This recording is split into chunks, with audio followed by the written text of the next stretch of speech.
Assalamualaikum warahmatullahi wabarakatuh. Anak-anak, mohon maaf ya untuk live streamingnya tadi ada kendala. Jadi Ustazah akan berikan materi dalam bentuk rekaman YouTube.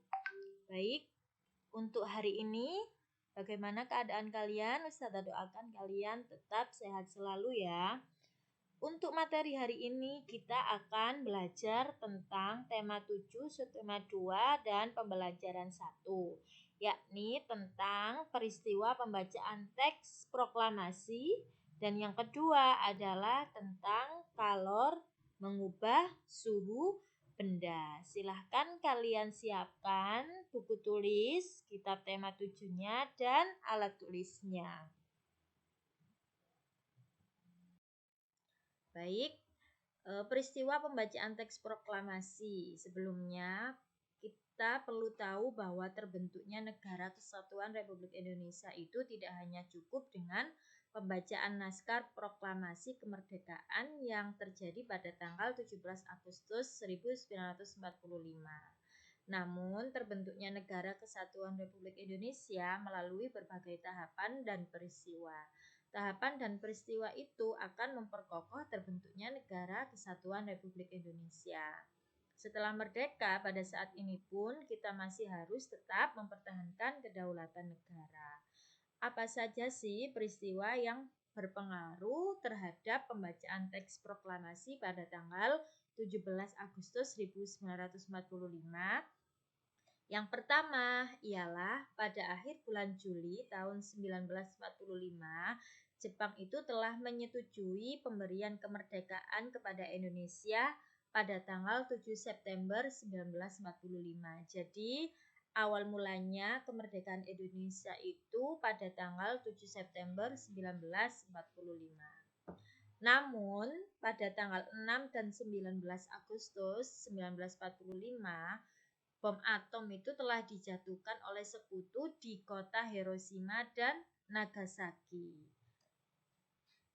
Setelah bom dijatuhkan, tanggal kemerdekaan Indonesia diganti pada menjadi 24 Agustus 1945. Nah, pada tanggal 15 Agustusnya, itu Jepang menyerah tanpa syarat kepada sekutu. Oleh karena itu, terjadi kekosongan kekuasaan di Indonesia. Akhirnya, Indonesia memproklamasikan kemerdekaannya pada tanggal 17 Agustus 1945.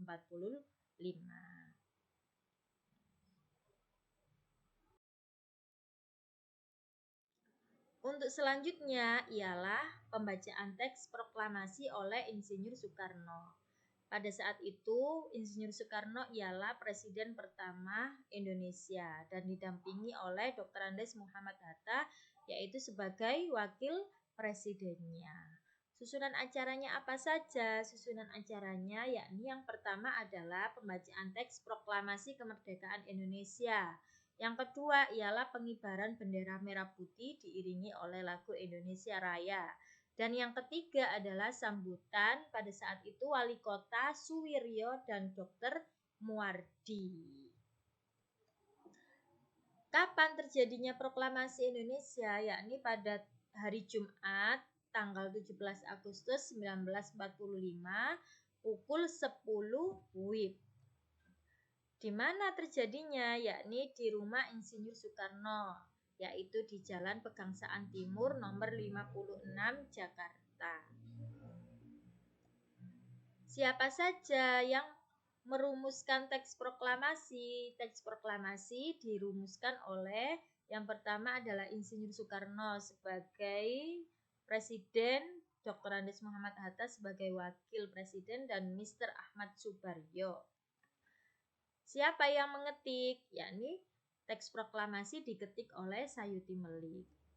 Dan tokoh-tokoh yang hadir pada saat pembacaan teks proklamasi yang pertama adalah Insinyur Soekarno, Dr. Andes Muhammad Hatta, Wali Kota Suwiryo, Dr. Muardi, Mr. A.A. Maramis, Ki Hajar Dewantoro, Sayuti Melik, S. Suhud, Latif Hendraningrat, dan masih banyak tokoh-tokoh yang lainnya.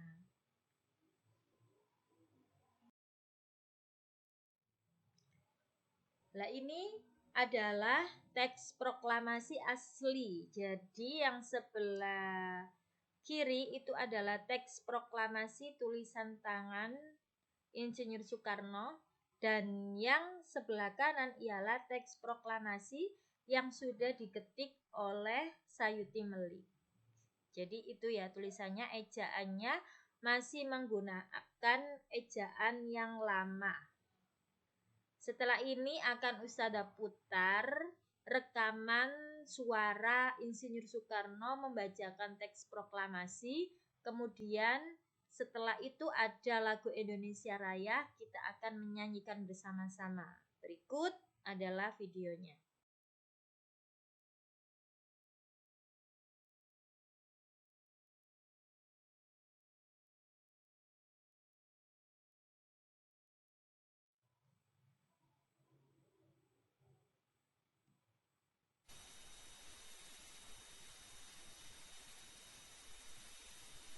Proklamasi.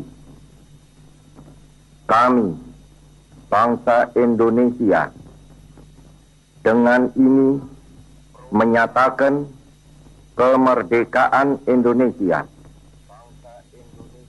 Hal-hal yang mengenai pemindahan kekuasaan dan lain-lain diselenggarakan dengan cara saksama dan dalam tempo yang sesingkat-singkatnya.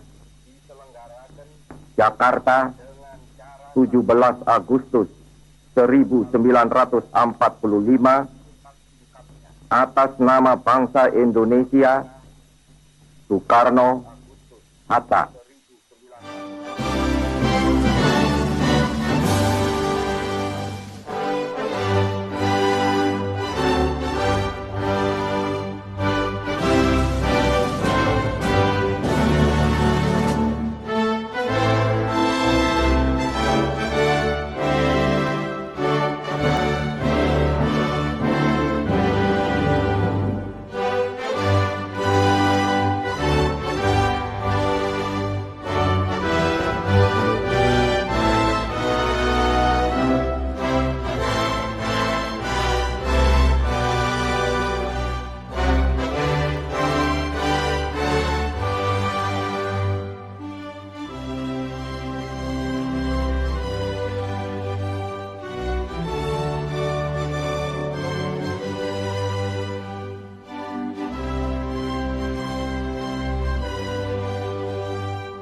Untuk selanjutnya ialah setelah pembacaan proklamasi, yang kedua adalah pengibaran bendera merah putih.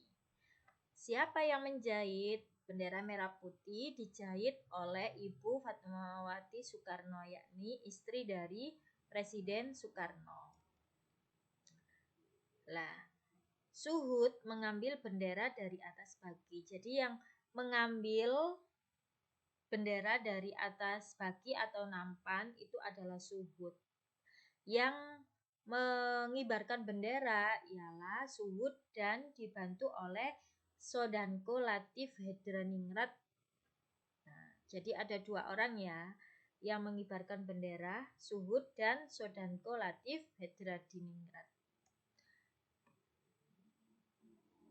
Nah, ini adalah susunan acaranya. Yang pertama, pengambilan bendera dari baki, kemudian pengibaran bendera diiringi oleh lagu Indonesia Raya, dan yang ketiga adalah sambutan dari Wali Kota Suwiryo dan Dr. Muardi.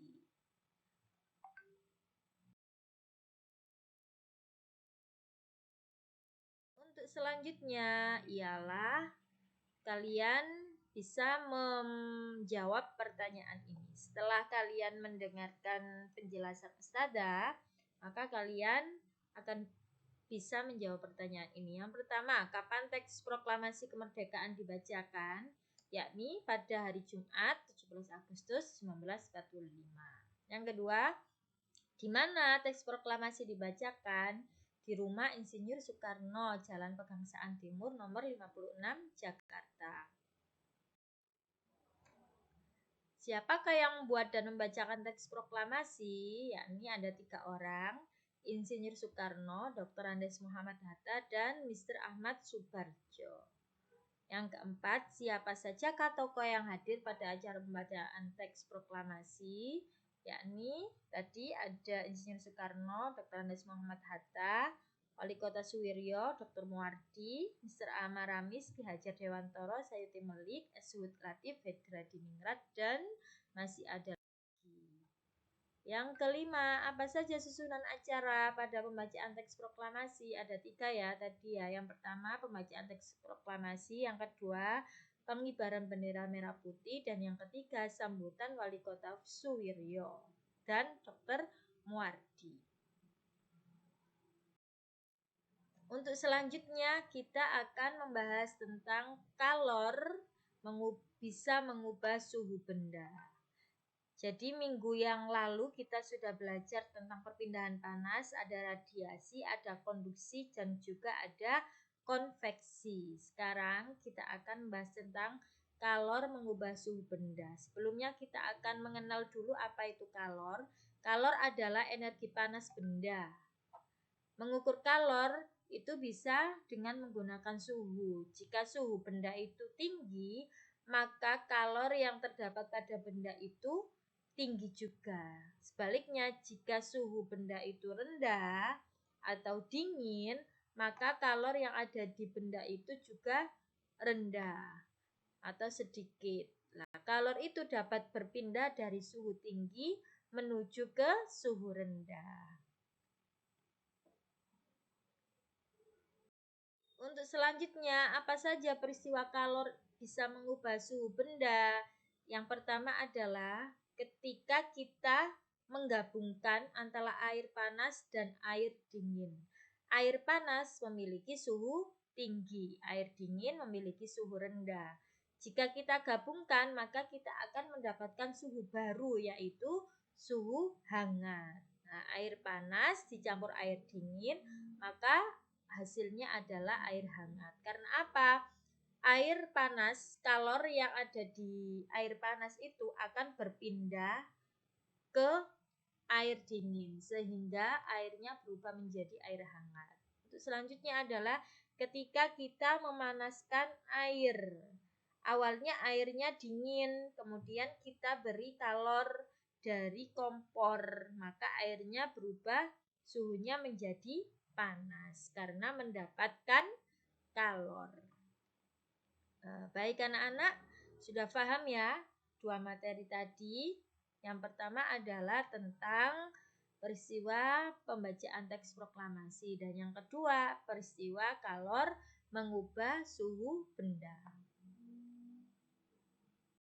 Untuk selanjutnya kalian silahkan membuat rekaman diri menghafalkan teks proklamasi dalam bentuk video. Videonya boleh diedit, kemudian silahkan kalian kirimkan ke wali kelas masing-masing. Yang kedua, kalian cari informasi tentang 3 peristiwa kalor mengubah suhu suatu benda. Dan silahkan kalian tulis di kitab tema 7 halaman 86.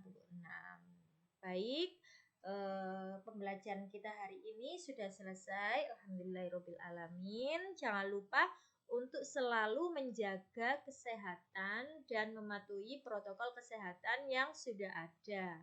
Dan jangan lupa untuk selalu tetap semangat dalam belajar daring. Ustaz akhiri, wassalamualaikum warahmatullahi wabarakatuh.